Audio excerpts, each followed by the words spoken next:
la buena batalla. Diga conmigo, la buena batalla.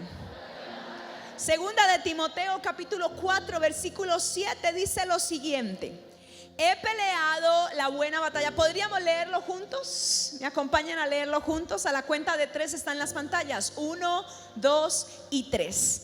He peleado la buena batalla, he acabado la carrera y he guardado la fe. Ahí hay 3 declaraciones poderosísimas.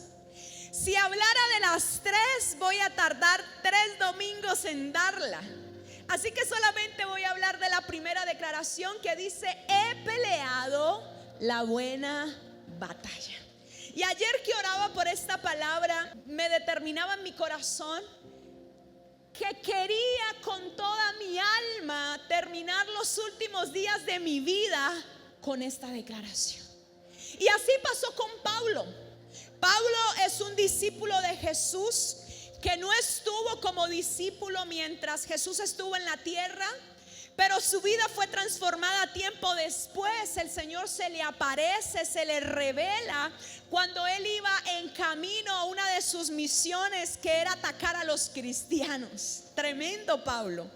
Pero el Señor lo transforma. Antes se llamaba Saulo y ahora se llamaba Pablo.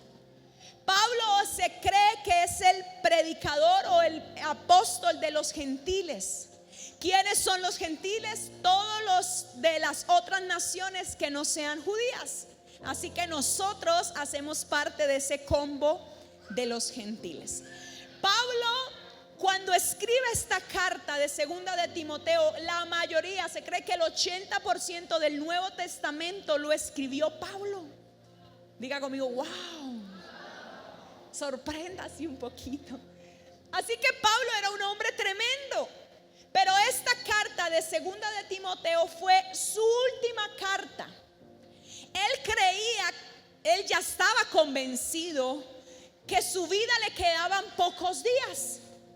Aparte, esta carta no la escribió en un paraíso, no la escribió estando en una playa ya de vacaciones a punto de jubilarse.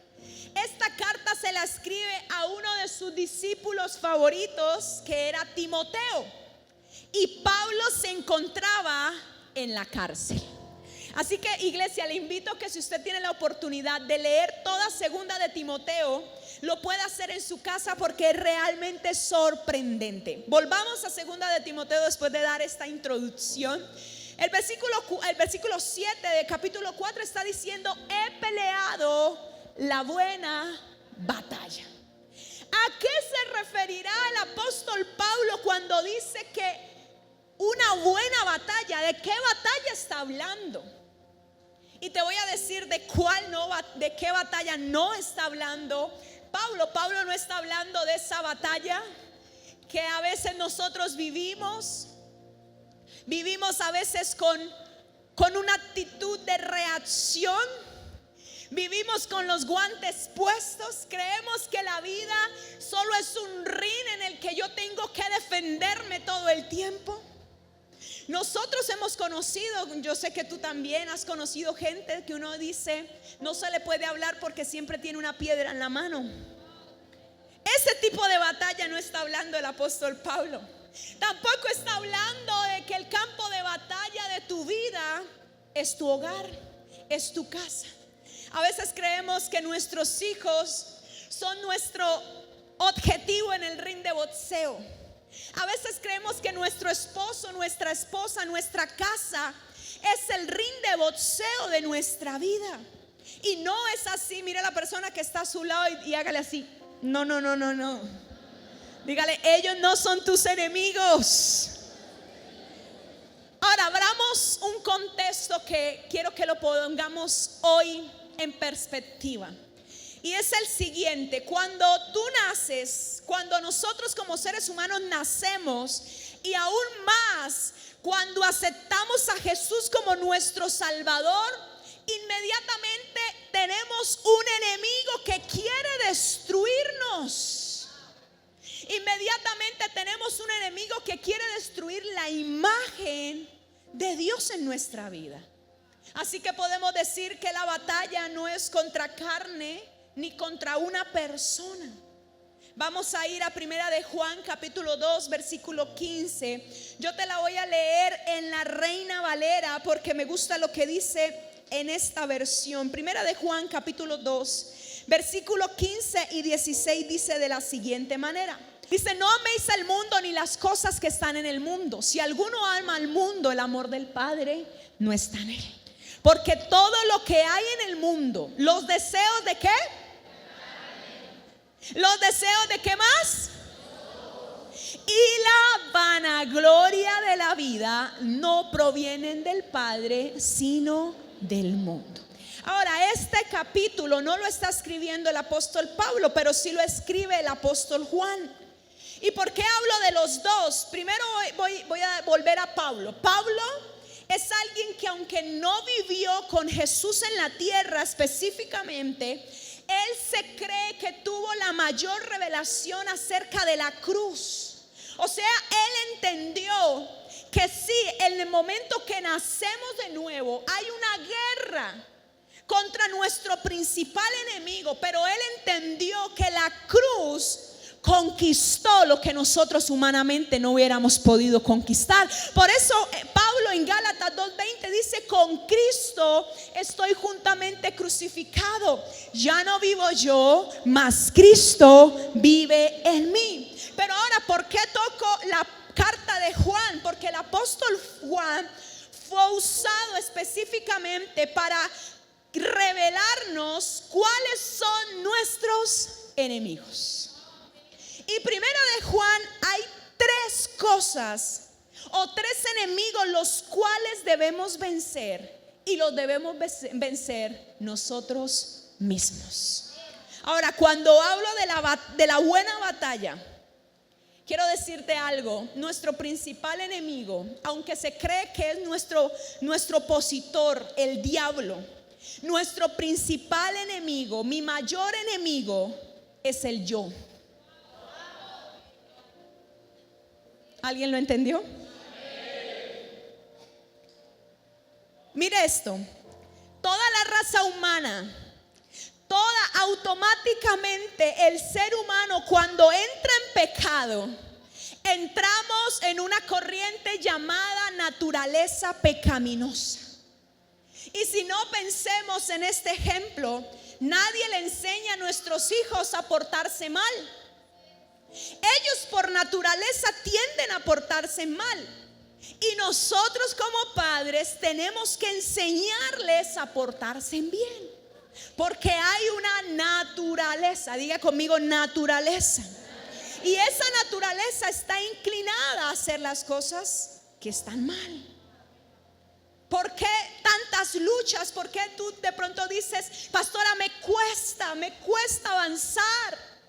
Me cuesta renunciar al pecado, me cuesta vivir en santidad.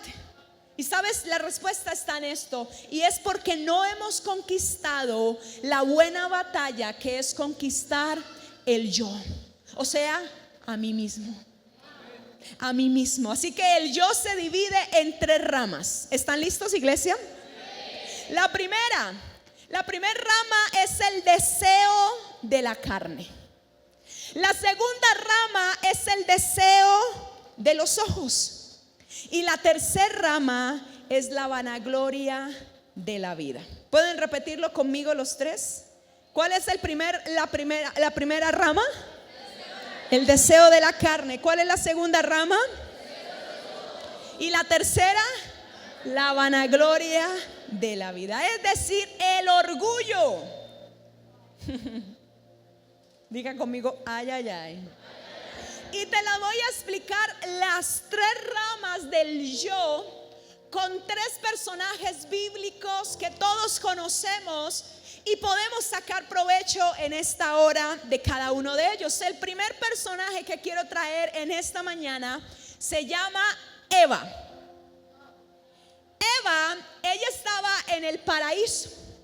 No había pecado todavía, pero habían varios factores que quiero que revisemos en Eva. El primer factor de Eva es que ella se encontraba sola. ¿Se encontraba qué? Sola. En segundo lugar, Eva se acercó al lugar que Dios le dijo que no se acercara. El Señor le había dado una orden a ellos. Se la dio a través de Adán y le dijo: de todos los árboles puedes comer, menos del árbol del conocimiento del bien y del mal. Pero Génesis capítulo 3 dice que Eva vio el árbol y vio que era bueno para comer. ¿Vio que era qué? Bueno. Aquí está el problema, el deseo de la carne.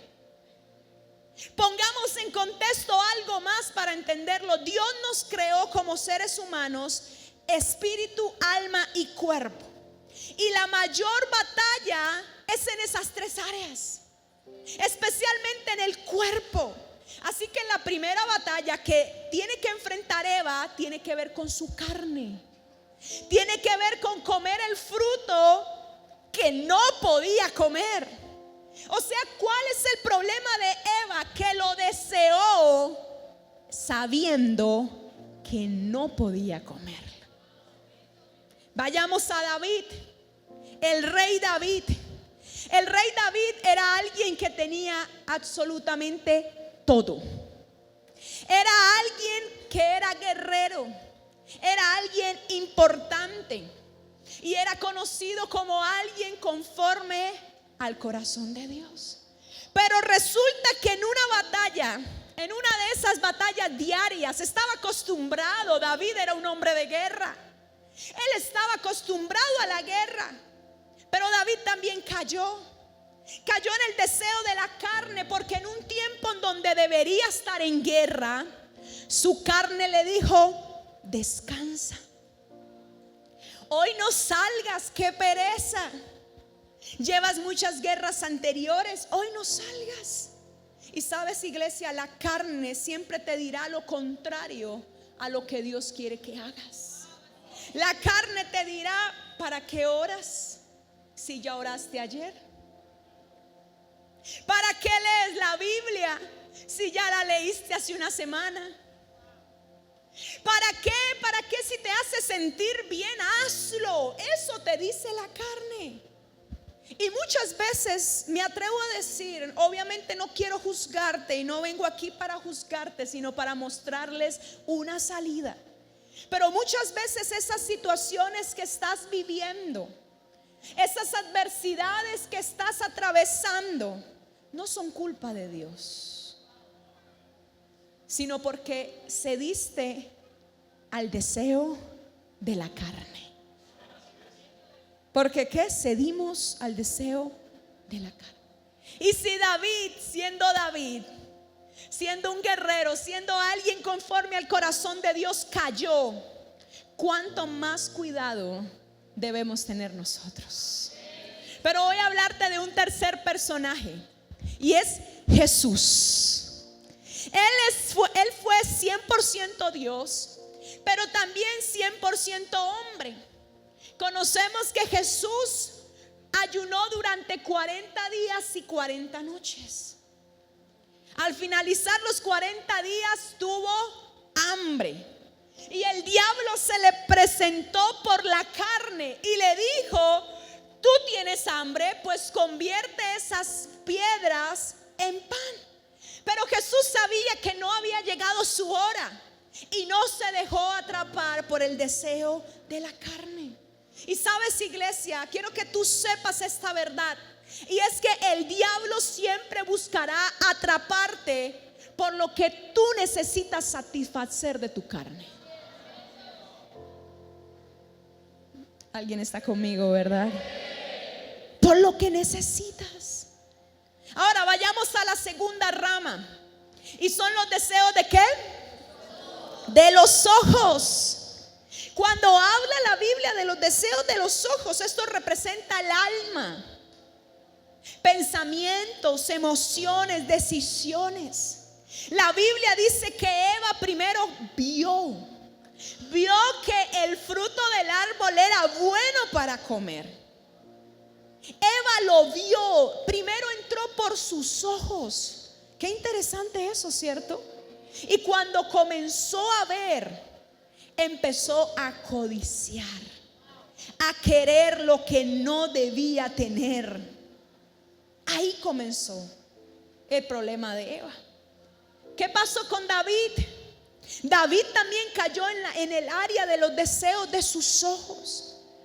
Vea, recordemos que él quiso descansar y se dio a la carne. Luego dice la Biblia que empezó a pasear tiempo libre. Quiero que me entiendan, no es pecado descansar. De hecho, es saludable descansar. Pero cuando le damos acceso al enemigo para perder el tiempo y que sea un deseo de nuestros ojos, ahí caemos en tentación. Dice la Biblia que él paseaba porque no estaba en el lugar correcto, ¿sí o no? ¿Dónde debería estar David? En la guerra. Y empezó a palomear, como dicen por ahí. Empezó a palomear. Vio a su pueblo quizás de lejos, matándose en guerra, luchando fuerte. Y de repente vio a una hermosa mujer que se estaba bañando. En ese tiempo quizás no habían baños cerrados como ahora. Pero la pregunta es, ¿qué debió hacer David? Si era un hombre íntegro, primero pues apartar su mirada. Segundo, recordar que estaba casado de por Dios y que ella también. Y respetar la dignidad de esa mujer. Pero no lo hizo. No lo recordó. ¿Por qué? Porque primero había cedido al deseo de su carne. Y seguido de ceder al deseo de su carne, pues cedió al deseo de su vista. La vio. Y cuando la vio como Eva, la codició. Y sabes, iglesia, es triste esto, pero el enemigo, hay una verdad, y es que el enemigo captura nuestras vidas a través de los ojos. Mira a la persona que está a su lado y dígale: el enemigo captura tu vida a través de tus ojos. Como por ejemplo la pornografía. Entra por los ojos, enciende las pasiones desordenadas. Y esas pasiones a veces creemos que, ay, yo me las merezco, solo son un ratico. Pero no vienen de parte de Dios ni del Espíritu Santo, sino que vienen para destrucción. Para destruir ¿qué? Matrimonios, hogares, identidades, a nuestros hijos, a nuestro futuro.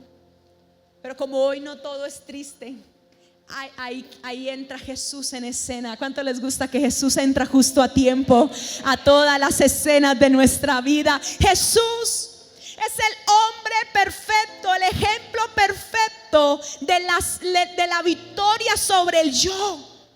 Jesús, veamos nuevamente, Jesús está ayunando, tiene hambre. El diablo siempre busca lo mismo. Cuando yo tengo consejerías con gente que ha pecado, que ha hecho las cosas mal y que se siente en vergüenza, mire, yo les digo, el diablo es tan predecible, mi querida iglesia. O sea, él siempre actúa igual. Y el que lo ha detectado se salva de unas, pero él siempre actúa igual. ¿Sabes cómo actúa? Así. Él quiere ganar la batalla por tu vida con engaños y mentiras, intentando controlar tu yo. El diablo vino después para Jesús y le mostró todo el mundo, le mostró las naciones de la tierra y le dijo, ¿qué le dijo? Si te postras y me adorares, te daré todo lo que ves. Muy atractivo, ¿verdad? A veces es el diablo así con nosotros. Solo un poquitico. Mira, no pasa nada. Cede, no pasa nada. Y a veces el diablo nos muestra una mejor oportunidad. A veces el diablo nos muestra un camino más fácil, un dinero más rápido, un atajo que se ve bien a nuestros ojos. Pero quiero decirte, esto es una alerta roja de que es una trampa, iglesia. Una trampa. ¿Alguien está conmigo en esta tarde? Pero Jesús no cayó. ¿Qué quería el diablo con eso? Eso es interesante entenderlo. En primer lugar, el diablo quería ganar la batalla de los ojos. Quería pelar el alma de Jesús. Y así como quería ganar el alma de Jesús, quería ganar su vista.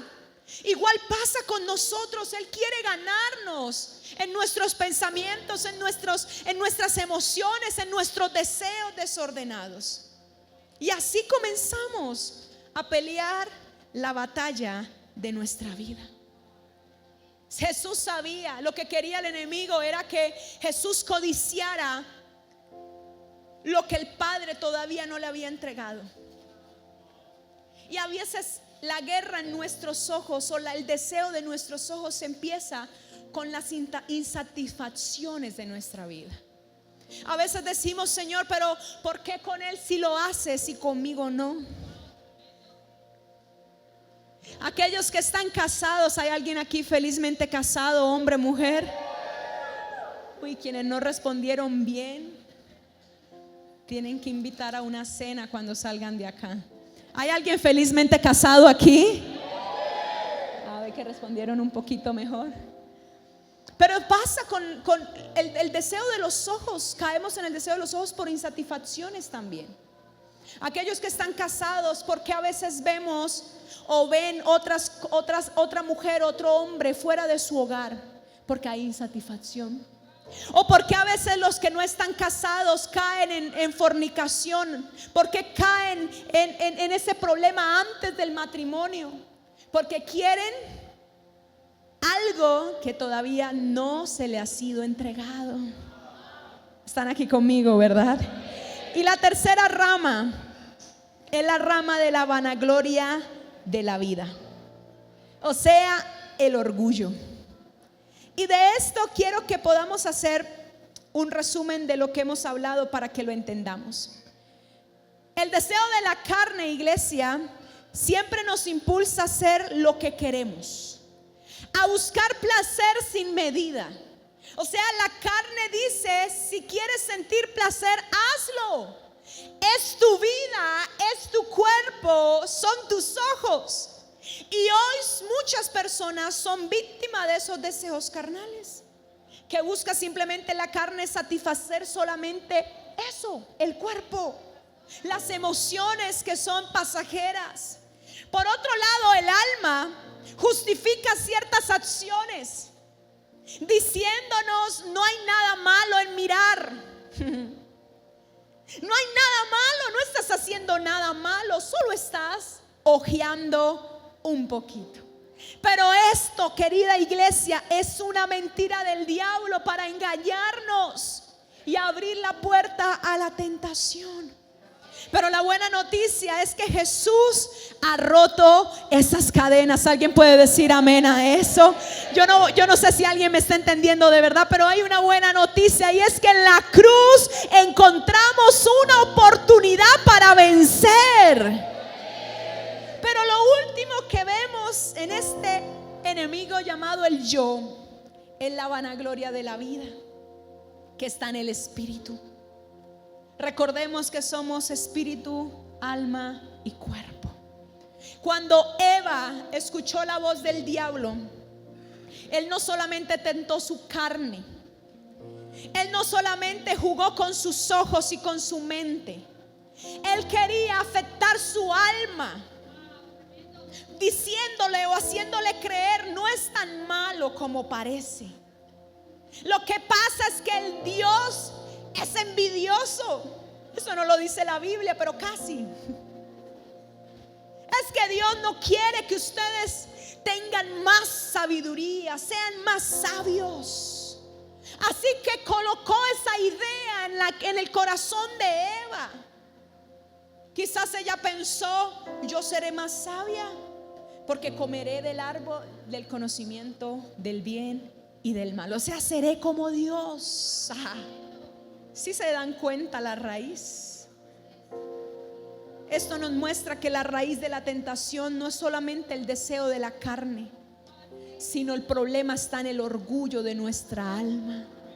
El deseo de ser más, de querer más, de ocupar el lugar que no nos pertenece todavía. Por ejemplo, David fue un hombre conforme al corazón de Dios, pero también cayó víctima del orgullo. Y ese orgullo no solamente lo llevó a hacer cosas de manera equivocada, sino que tomó decisiones terribles.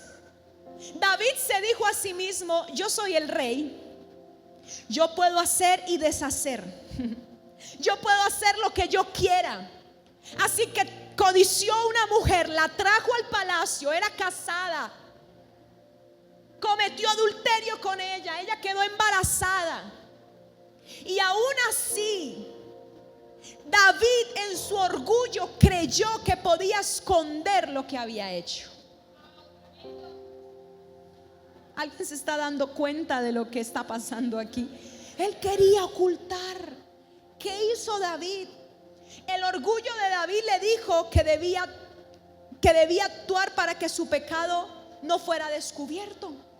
Así que él envió una carta secreta al general de su ejército. Y la carta tenía una orden.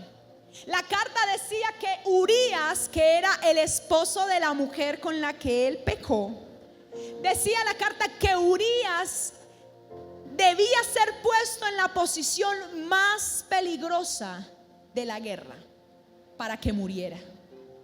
Y pasó así.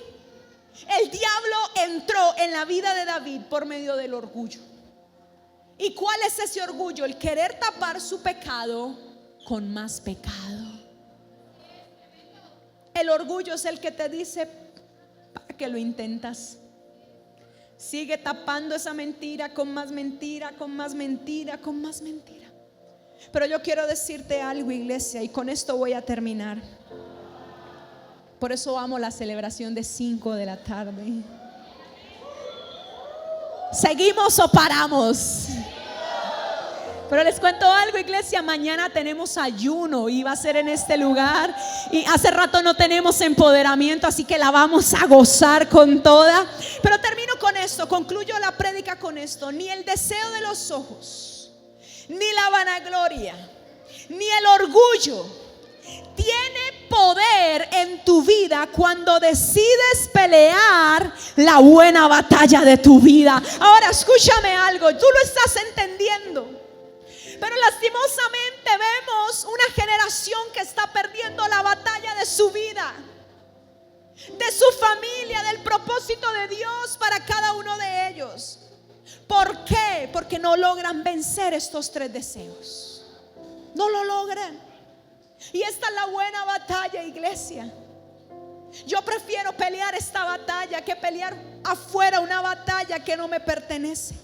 Pablo lo entendió. Al final de sus días dijo: sí, lo voy a alcanzar, lo voy a lograr. ¿Por qué Pablo podía tener esa determinación? Porque él decía: todos los días me crucifico para que ya no viva yo, mas Cristo viva en mi vida. Así que la carne ya no tenía poder sobre Pablo. Los malos pensamientos no tenían poder sobre Pablo. ¿Por qué? Porque todos los días él moría a su yo para que Cristo pudiera vivir en su vida. Yo no sé si alguien quiere tener esa determinación.